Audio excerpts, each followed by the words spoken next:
Otep à tous, bien-aimés frères et sœurs. Les amis, je vous ai dit la dernière fois que le Niger a quitté la francophonie, l'organisation dite internationale de la francophonie. Eh bien, je vais vous dire une chose à ajouter.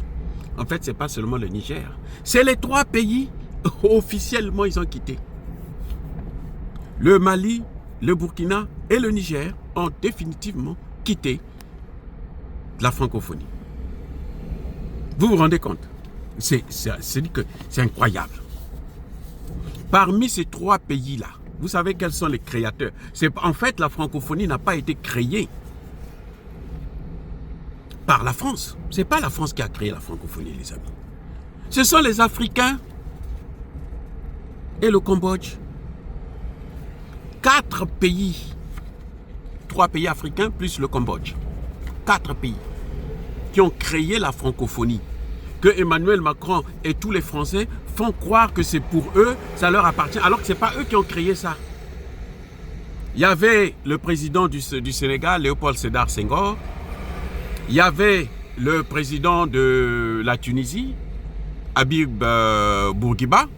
Il y avait le président du Cambodge, Norodom Sihanouk.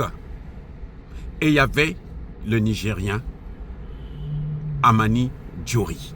Voilà les 4 fondateurs de ce qu'on appelle la francophonie, ce qui est devenu aujourd'hui l'Organisation internationale de la francophonie, que Emmanuel Macron a pris, et maintenant c'est pour eux pour nous torturer encore. Nous, on est en train on a donné de la valeur à leur langue, et maintenant, eux, ils utilisent cette même confiance que nous avons vis-à-vis d'eux pour nous torturer. Vous avez vu comment Emmanuel Macron a humilié tous les pays africains francophones en allant prendre une Rwandaise, un pays anglophone, pour gérer la francophonie. Vous vous rendez compte à quel point c'était humiliant pour les pays francophones?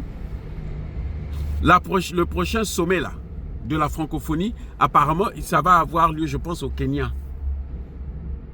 Mais attendez, il se prend pour qui?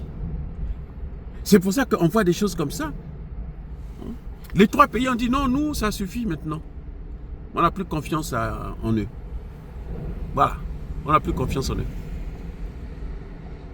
Et ils ont démontré, regardez, le Mali, le Burkina, le Niger et, comment vous appelez ça, la Guinée, sont dans la même situation. Même pas, puisque la Guinée n'est pas en guerre contre le terreau. C'est-à-dire qu'ils ont une transition politique qui est la même. C'est-à-dire que ce sont des militaires qui ont pris le pouvoir par la force. Sans effusion du sang. Tant mieux. Parce que ce qui s'est passé chez nous, là, dans les autres pays africains, là, il y a toujours le sang qui coule. Là, c'était alors très hyper professionnel. Mais ce qu'on a constaté, c'est que la francophonie a décidé de rétablir les relations avec la Guinée, mais pas avec les autres pays du Sahel. C'est-à-dire que Emmanuel Macron s'est moqué carrément de nous. Et tout ça, c'est parce que nous sommes toujours attachés à eux. Vous voyez, c'est comme dans un couple. Quand il y a des problèmes que vous n'arrivez pas à régler, et il y a un qui est toujours là à torturer l'autre, à faire souffrir l'autre, c'est quand la personne, l'autre prend, il se fait harakiri, il sort tout ce qu'il y a en lui là, pour se débarrasser maintenant de son conjoint ou machin. C'est là qu'on commence à sentir que, oh, mais en fait la personne que je torturais là était importante, la personne que je faisais souffrir là était importante, mais c'est trop tard. Voilà ce que Macron est en train de faire. Macron nous a toujours torturés. Et comme on est toujours attaché à la francophonie en question, il continue. Vous allez voir que désormais, les Français là, ne vont plus jouer avec les pays francophones. Vous voyez la CEDEAO? La CEDEAO là, maintenant là, c'est là qu'ils se sentent, mais nous on s'est fait manipuler pour rien, on a tout perdu. La CEDEAO, le territoire de la CEDEAO s'est coupé en 2. Parce que les 2 pays là, Niger et Mali sont les plus grands pays en matière de superficie de la CEDEAO, à côté du Nigeria. Sinon, tout le reste, le Sénégal et autres, là, c'est des petits pays. Donc, c'est quand les trois, là, sont sortis, là, qu'ils se rendent compte, oh là là, mais qu'est-ce qu'on a fait, là? Et maintenant, pour corriger, c'est impossible. C'est trop tard. Ils ont perdu. C'est trop tard. La confiance est partie. La confiance est perdue. Les amis, on ne joue pas comme ça, comme font les Français. Ils ont tellement pris goût à nous torturer. Vous voyez le Congo, comment ils continuent à torturer le Congo?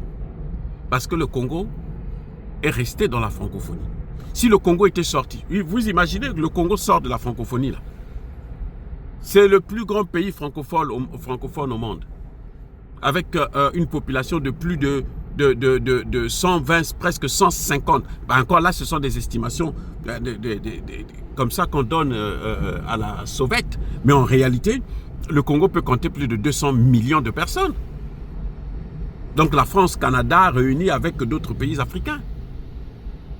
Mais comme le président Tshisekedi pour l'instant n'a pas encore pensé à ça, il est resté sur des menaces. Si c'est comme ça, nous on va sortir ici. Non, on ne menace pas.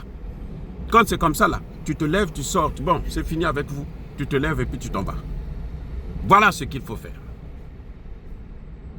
Donc bref, ces pays ont compris que, mais ça ne nous apporte rien pour qu'on va rester là. La francophonie est là seulement pour nous humilier, nous frustrer.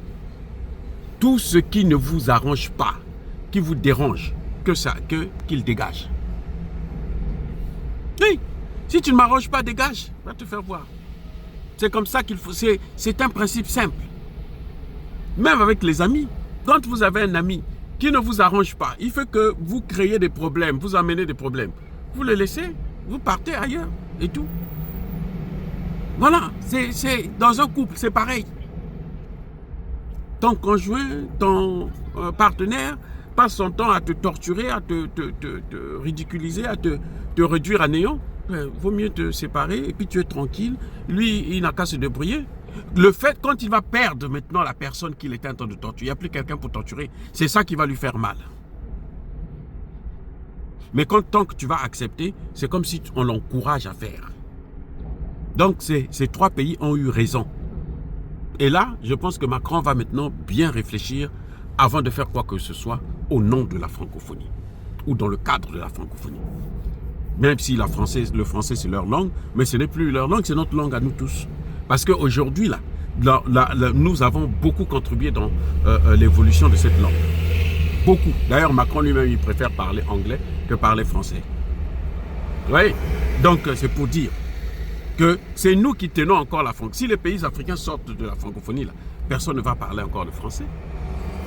Les Canadiens, là, quand ils parlent français, c'est le français tordu à l'envers. Ils sont bien en anglais. Les Canadiens, ils te parlent couramment, très très très bien l'anglais. Mais le français, c'est à moins d'être un Québécois, encore.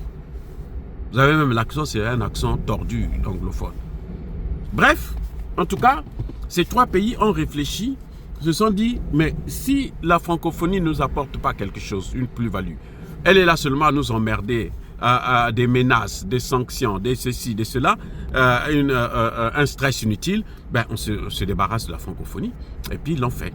Et ça, c'est une bonne chose. Alors, les amis, soyez bénis, abondamment bénis par le Dieu des Kémites et par nos ancêtres évangélisés. Mais que tous ceux qui persécutent le continent africain, le pillent et le déstabilisent, qu'ils soient noirs, blancs, chinois, arabes, juifs, indiens ou qui qu'ils soient punis, maudits, foudroyés, neutralisés, écrasés, effacés par le Dieu des Kémites et par nos ancêtres évangélisés. Vive l'Afrique éternelle, j'ai dit et j'assume.